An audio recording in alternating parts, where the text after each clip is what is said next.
കുടുംബത്തെ പോലും മോശമായി ചിത്രീകരിച്ച് രാപ്പകൽ വേട്ടയാടിയ സൈബർ ഗുണ്ടയുടെ മുഖത്ത് നോക്കി ഇനി നീ ലോക്കപ്പിൽ കിടക്കും എന്ന് പറയാൻ ശ്രീനാദേവിക്ക് സാധിച്ചത് വെറും വാക്കുകൊണ്ടല്ല, വലിയൊരു നിയമ പോരാട്ടത്തിന്റെ കരുത്തുകൊണ്ടാണ്. കേരള രാഷ്ട്രീയത്തിലെ യുവ വനിതാ നേതാവ് ശ്രീനാദേവി കുഞ്ഞമ്മയെ വേട്ടയാടിയ രാജൻ ജോസഫിന്റെ അറസ്റ്റ് സൈബർ മാധ്യമങ്ങളിലെ ഒരു വലിയ മാലിന്യ സംസ്കാരത്തിനാണ് അന്ത്യം കുറിക്കുന്നത്. പിണറായി വിജയന്റെ ഭരണകാലത്ത് പോലീസും ഭരണകൂടവും സംരക്ഷണം നൽകിയ ഒരു സൈബർ മുഖം ഇന്ന് നിയമത്തിനു മുന്നിൽ മുട്ടുകുത്തുകയാണ്. ഈ സംഭവത്തിന് പിന്നിലെ യാഥാർത്ഥ്യം എന്താണ്? നമുക്ക് പരിശോധിക്കാം. UDFന്റെയും കോൺഗ്രസിന്റെയും ശ്രദ്ധേയായ യുവ വനിതാ നേതൃമുഖമാണ് ഇന്ന് ശ്രീനാദേവി കുഞ്ഞമ്മ. പത്തനംതിട്ട ജില്ലയിലെ പള്ളിക്കൽ ജില്ലാ പഞ്ചായത്ത് ഡിവിഷനെ പ്രതിനിധീകരിച്ച് കഴിഞ്ഞ തിരഞ്ഞെടുപ്പിൽ UDFന് വേണ്ടി അഭിമാനകരമായ വിജയമാണ് അവർ നേടിയത്. പത്തനംതിട്ട ജില്ലാ പഞ്ചായത്തിലെ വിദ്യാഭ്യാസ സ്റ്റാൻഡിംഗ് കമ്മിറ്റി അധ്യക്ഷ സ്ഥാനവും ഇന്ന് ശ്രീനാദേവിക്കാണ്. ശ്രീനാദേവി തന്റെ പൊതുജീവിതം ആരംഭിച്ചത് CPI എന്ന രാഷ്ട്രീയ പ്രസ്ഥാനത്തിന്റെ ഭാഗമായിട്ടായിരുന്നു. തനിക്കുണ്ടായ വ്യക്തിപരമായ നഷ്ടങ്ങളെ അവഗണിച്ചുകൊണ്ട് AP ജയനെതിരെ പോരാട്ടം തുടർന്ന ശ്രീനാദേവിക്ക് നേതൃത്വത്തിനു മുൻപിൽ ജയന്റെ അഴിമതിയെക്കുറിച്ചുള്ള തെളിവുകൾ സഹിതം പരാതി നൽകാനും തുടർന്ന് അയാൾക്കെതിരെ അച്ചടക്ക നടപടി എടുപ്പിക്കാനും സാധിച്ചു. ശ്രീനാദേവി നൽകിയ തെളിവുകളുടെയും പരാതിയുടെയും അടിസ്ഥാനത്തിൽ AP ജയനെ ജില്ലാ സെക്രട്ടറി സ്ഥാനത്ത് നിന്ന് മാറ്റി നിർത്തുകയും പാർട്ടിയുടെ ഏറ്റവും കീഴ്ഘടകത്തിലേക്ക് തരം താഴ്ത്തുകയും ചെയ്തു. എന്നിരുന്നാലും ഇടതുമുന്നണിക്കുള്ളിൽ ശക്തമായ ബന്ധങ്ങളുണ്ടായിരുന്ന AP ജയൻ പിന്നീട് ശ്രീനാദേവിക്കെതിരെ സമാനതകളില്ലാത്ത ആക്രമണമാണ് അഴിച്ചുവിട്ടത്.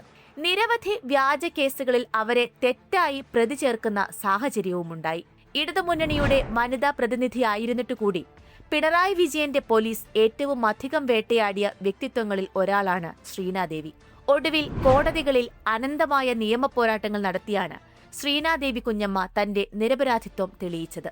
രാഹുൽ മാങ്കൂട്ടത്തിനെതിരെ ലൈംഗിക അപവാദ ആരോപണങ്ങൾ ഉയർന്നുവന്ന ഘട്ടത്തിലും ശ്രീനാദേവിയെ വേട്ടയാടാൻ ചില കോണുകളിൽ നിന്ന് ശ്രമങ്ങളുണ്ടായി. റിപ്പോർട്ടർ TV ശ്രീനാദേവിയെ രാഹുൽ മാങ്കൂട്ടത്തിലിന്റെ ഇരയായി ചിത്രീകരിക്കാൻ ശ്രമിച്ചതിനെക്കുറിച്ച് അവർ തുറന്നു പറഞ്ഞെങ്കിലും വാർത്ത തെറ്റാണെന്ന് പറഞ്ഞ് നിഷേധക്കുറിപ്പ് ഇറക്കാനോ പ്രതികരിക്കാനോ റിപ്പോർട്ടർ TV ഇതുവരെ തയ്യാറായിട്ടില്ല. അതുപോലെ രാഹുൽ മാങ്കൂട്ടത്തിനെതിരെ ലൈംഗിക അപവാദ ആരോപണം ഉന്നയിച്ച റിനി ആൻഡ് ജോർജ് എന്ന പെൺകുട്ടിയുടെ ഇരട്ടത്താപ്പും ശ്രീനാദേവിയുടെ വാക്കുകളിലൂടെയാണ് ലോകമറിഞ്ഞത്. ഈ വിഷയത്തിൽ റിനി രാഹുൽ മാങ്കൂട്ടത്തിലിനെ അർദ്ധരാത്രിക്ക് ശേഷം വീഡിയോ കോൾ വിളിച്ചിട്ടില്ലേ എന്നും സീക്രട്ട് ചാറ്റിൽ വരുവാൻ ആവശ്യപ്പെട്ടിട്ടില്ലേ എന്നുമുള്ള ശ്രീനാദേവിയുടെ ചോദ്യങ്ങൾക്ക് മറുപടി നൽകാൻ റിനി ഇതുവരെ തയ്യാറായിട്ടില്ല. ശക്തമായ നിലപാടുകളും അത് തുറന്നു പറയാനുള്ള ആർജവവുമാണ് ശ്രീനാദേവിയെ കേരള ജനതയുടെ ഹൃദയത്തിൽ പ്രതിഷ്ഠിച്ചത്. 2026 നിയമസഭാ തിരഞ്ഞെടുപ്പ് കാലത്ത് നിരവധി നിയോജക മണ്ഡലങ്ങളിൽ കോൺഗ്രസ് UDF സ്ഥാനാർത്ഥികളുടെ വിജയത്തിനായി ശ്രീനാദേവി പ്രചരണ രംഗത്ത് സജീവമായിരുന്നു. ഈ യുവ നേതാവിന് കോൺഗ്രസിനുള്ളിൽ സുരക്ഷിതമായ ഒരു ഭാവി ഉണ്ടാകണമെന്നാണ് അണികളും പൊതുജനങ്ങളും ആഗ്രഹിക്കുന്നത്. സമാനതകളില്ലാത്ത വേട്ടയാടലാണ് ശ്രീനാദേവി നേരിട്ടതെന്ന് ഞാൻ നേരത്തെ തന്നെ വ്യക്തമാക്കിയിരുന്നുവല്ലോ. ശ്രീനാദേവിയെ ഏറ്റവും അധികം ആക്രമിച്ചത്, അവർക്കെതിരെ അപവാദം പറഞ്ഞത് ഓൺലൈൻ മാധ്യമ പ്രവർത്തകനായിട്ടുള്ള രാജൻ ജോസഫാണ്.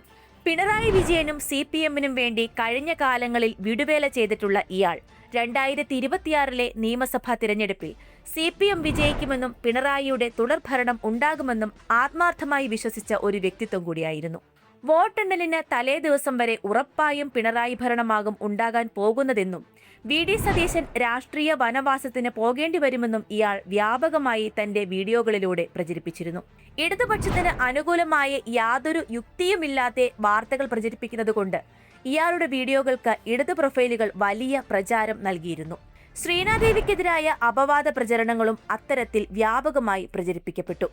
എന്തൊക്കെയാണെങ്കിലും ഏറ്റവും നിന്ദ്യമായിട്ടുള്ള ആരോപണങ്ങളാണ് രാജൻ ജോസഫിന്റെ ഭാഗത്തുനിന്ന് ശ്രീനാദേവിക്കെതിരെ നിരന്തരമായി ഉയർന്നുകൊണ്ടിരുന്നത്.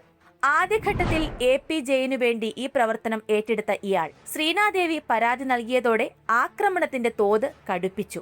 ശ്രീനാദേവിയെ മാത്രമല്ല അമ്മ ഉൾപ്പെടെയുള്ള കുടുംബാംഗങ്ങളെയും നിന്ദ്യമായി അധിക്ഷേപിക്കുന്ന നിരവധി വീഡിയോകൾ ഇയാൾ പങ്കുവച്ചു. ഈ വിഷയങ്ങൾ ചൂണ്ടിക്കാട്ടി ശ്രീനാദേവി പോലീസിൽ നിരവധി പരാതികൾ നൽകിയെങ്കിലും കാര്യക്ഷമമായ അന്വേഷണം നടത്തുവാൻ പോലീസ് തയ്യാറായില്ല. ഇതിൽ നിന്ന് തന്നെ രാജൻ ജോസഫ് CPM നേതൃത്വത്തിന് എത്രത്തോളം പ്രിയങ്കരനായിരുന്നുവെന്ന് മനസ്സിലാക്കാം. ശ്രീനാദേവിയുടെ നിരന്തര സമ്മർദ്ദത്തിന്റെ ഫലമായി കേവലം നിസ്സാര വകുപ്പുകൾ ചുമത്തിയ ഒരു കേസിൽ മാത്രമാണ് ഇയാൾ പ്രതിയായിരുന്നത്. ശ്രീനാദേവിയും കുടുംബവും നിരവധി പരാതികൾ നൽകിയിട്ടും പോലീസ് നിഷേധാത്മക സമീപനമാണ് സ്വീകരിച്ചത്. UDF അധികാരത്തിൽ എത്തിയതോടെ തനിക്കെതിരെ കടുത്ത നടപടികൾ ഉണ്ടായേക്കുമെന്ന ഭയത്തിലായിരുന്നു രാജൻ ജോസഫ്. ഭയം കാരണം ശ്രീനാദേവിക്കെതിരായ നിരവധി വീഡിയോകൾ ഇയാൾ ഡിലീറ്റ് ചെയ്തെങ്കിലും അവയുടെ ഡിജിറ്റൽ തെളിവുകൾ ശ്രീനാദേവി ഭദ്രമായി സൂക്ഷിച്ചിരുന്നു. ഇപ്പോൾ രമേശ് ചെന്നിത്തല ആഭ്യന്തര വകുപ്പ് കൈകാര്യം ചെയ്യുന്ന സാഹചര്യത്തിൽ രാജൻ ജോസഫിന് യാതൊരു ഇളവും ലഭിക്കില്ലെന്ന് ഉറപ്പായി. ശ്രീനാദേവി കുഞ്ഞമ്മയുടെ പരാതിയിൽ രാജൻ ജോസഫ് അറസ്റ്റിലായിരിക്കുന്നു. സാമൂഹ്യ മാധ്യമങ്ങളിലൂടെ നിരന്തരം വേട്ടയാടുന്നു എന്ന പരാതിയിൽ അടൂർ പോലീസ് എറണാകുളത്ത് വെച്ചാണ് ഇയാളെ അറസ്റ്റ് ചെയ്തത്. കേരളത്തിലെ വിവിധ പോലീസ് സ്റ്റേഷനുകളിൽ ഇയാൾക്കെതിരെ കേസുകളുണ്ട്. ഭരണമാറ്റം സംഭവിച്ച സാഹചര്യത്തിൽ ഇനി രാജൻ ജോസഫിന് പോലീസ് സ്റ്റേഷനുകളിൽ കയറിയിറങ്ങി ശിഷ്ടകാലം തീർക്കേണ്ടി വരും എന്നതാണ് വസ്തുത. ഈ അറസ്റ്റിനോട് ശ്രീനാദേവി കുഞ്ഞമ്മ വളരെ വൈകാരികമായിട്ടാണ് പ്രതികരിച്ചത്. സ്റ്റേഷനിൽ രാജൻ ജോസഫ് കിടക്കുന്നത് ഞാൻ നേരിട്ട് പോയി കണ്ടു എന്ന് കുറിച്ചുകൊണ്ട് അവർ ഫേസ്ബുക്കിൽ ഒരു കുറിപ്പ് പങ്കുവച്ചു. രാജൻ ജോസഫ് കസ്റ്റഡിയിൽ എന്ന പോസ്റ്റർ സാമൂഹ്യ മാധ്യമത്തിൽ പങ്കുവെച്ചുകൊണ്ട് നടത്തിയ ആ വൈകാരിക കുറിപ്പ് ഇങ്ങനെയാണ്: അവിഹിത കഥകൾ സൃഷ്ടിച്ച് വീഡിയോകളാക്കി ദുഷിച്ച നാവിലൂടെ അത് സാമൂഹിക മാധ്യമങ്ങളിൽ വിറ്റ് വരുമാനം നേടി അതേ വായ കൊണ്ട് ഭക്ഷിച്ചുകൊണ്ടിരുന്ന യൂട്യൂബ് മാലിന്യം രാജൻ അറസ്റ്റിലായി. എന്നെ അറസ്റ്റ് ചെയ്യൂ എന്ന് നിരന്തരം പറഞ്ഞുകൊണ്ടിരുന്ന രാജനെ അടൂർ പോലീസ് ഇന്നലെ വൈകുന്നേരം എറണാകുളത്ത് നിന്ന് അറസ്റ്റ് ചെയ്തു. ഇന്നലെ രാത്രി 10:30 അടൂർ പോലീസ് സ്റ്റേഷനിൽ എത്തി ഞാൻ ആ മാലിന്യത്തെ നേരിട്ട് കണ്ടു. ക്ലോസറ്റ് സൗകര്യമുള്ള ലോക്കപ്പ് മുറിയിൽ സമാനമായ വായോടുകൂടി ജീവിക്കുന്ന ടിയാൾ നിലത്ത് ഇരിപ്പുണ്ടായിരുന്നു. 2 വാക്കുകൾ സംസാരിച്ചു, പരിചയപ്പെട്ടു, ഞാൻ തിരികെ പോരുന്നു. ഇന്നലെ ലോക്കപ്പിൽ നിലത്ത് കിടന്ന് ഉറങ്ങി എന്നറിയുന്നു. ഉറക്കം സുഖമായിരുന്നു എന്ന് ഉറപ്പാക്കിയിരുന്നു. അടൂരിൽ എന്ത് സുഖക്കുറവ് ഉണ്ടെങ്കിലും പരിഹരിക്കും. പത്തനംതിട്ട ബോർഡർ കടന്നാൽ രാജന്റെ സുഖകരമായ അക്കോമഡേഷൻ ഞങ്ങൾ ഉറപ്പിക്കുകയും ചെയ്തു. എന്താണെങ്കിലും ശ്രീനാദേവി കുഞ്ഞമ്മയുടെ ഈ ഫേസ്ബുക്ക് പോസ്റ്റ് നിമിഷ നേരം കൊണ്ടാണ് വൈറലായത്. സ്ത്രീത്വത്തെ അപമാനിച്ചത് ഉൾപ്പെടെയുള്ള ഗുരുതര വകുപ്പുകൾ ചുമത്താവുന്ന നിരവധി അപവാദ പ്രചരണ വീഡിയോകളാണ് ഇയാളുടെ ഭാഗത്തു നിന്ന് ഈ കഴിഞ്ഞ കാലഘട്ടങ്ങളിൽ പുറത്തു വന്നിട്ടുള്ളത്. സ്ത്രീത്വത്തെ അപമാനിച്ചു എന്ന വകുപ്പ് മാത്രമല്ല, IT ആക്ടിലെ ഏറ്റവും ഗൗരവമുള്ള വകുപ്പുകൾ കൂടി ചുമത്തി ഇയാൾക്കെതിരെ കേസെടുക്കുവാൻ കഴിയുന്ന തരത്തിലുള്ള നിരവധി കണ്ടന്റുകൾ ഇയാൾ പുറപ്പെടുവിച്ചിട്ടുണ്ട്. ശ്രീനാദേവിയെ മാത്രമല്ല, കോൺഗ്രസിന്റെ ഏറ്റവും ഉന്നതരായിട്ടുള്ള നേതാക്കളെ പോലും അധിക്ഷേപിക്കുന്ന പല വീഡിയോകളും ഇയാളുടെ ഭാഗത്തു നിന്ന് കഴിഞ്ഞ കാലഘട്ടങ്ങളിൽ പുറത്തു വന്നിട്ടുണ്ട്. രാജൻ ജോസഫിനെ വെറുതെ വിടില്ല എന്ന നിലപാടിൽ ഉറച്ചു നിൽക്കുകയാണ് ശ്രീനാദേവി ഇപ്പോഴും. അതുകൊണ്ട് തന്നെ അവരുടെ പോരാട്ടം ഫലപ്രാപ്തിയിൽ എത്തുവാൻ സാധ്യതയുമുണ്ട്. രാജൻ ജോസഫിനെ സംബന്ധിച്ച് പറയുമ്പോൾ ശ്രീനാദേവിയുടെ എതിർപ്പ് മാത്രമല്ല ഇയാൾക്ക് പ്രതികൂലമാകുന്ന ഘടകം. കോൺഗ്രസിനെ സ്നേഹിക്കുന്ന നിരവധി പ്രവർത്തകരുടെയും അണികളുടെയും ഹൃദയവികാരങ്ങളെ ഇയാൾ കഴിഞ്ഞ കാലങ്ങളിൽ കുത്തി മുറിവേൽപ്പിച്ചിട്ടുണ്ട്. പിണറായി വിജയന് വേണ്ടി വിടുവേല ചെയ്യുവാനായി കോൺഗ്രസിന്റെ നേതാക്കൾക്കും അവരുടെ കുടുംബാംഗങ്ങൾക്കും എതിരെ നിരന്തരം അപവാദ പ്രചരണങ്ങൾ നടത്തുക എന്നതാണ് രാജൻ ജോസഫിന്റെ മാധ്യമ പ്രവർത്തന ശൈലി എന്നുള്ളതുകൊണ്ട് തന്നെ കോൺഗ്രസ് നേതൃത്വവും ഇയാൾക്കെതിരെ വിട്ടുവീഴ്ച ചെയ്യുവാൻ സാധ്യതയില്ല. കൂടുതൽ രാഷ്ട്രീയ വിശകലനങ്ങൾക്കും വീഡിയോകൾക്കുമായി ചാനൽ സബ്സ്ക്രൈബ് ചെയ്യുക.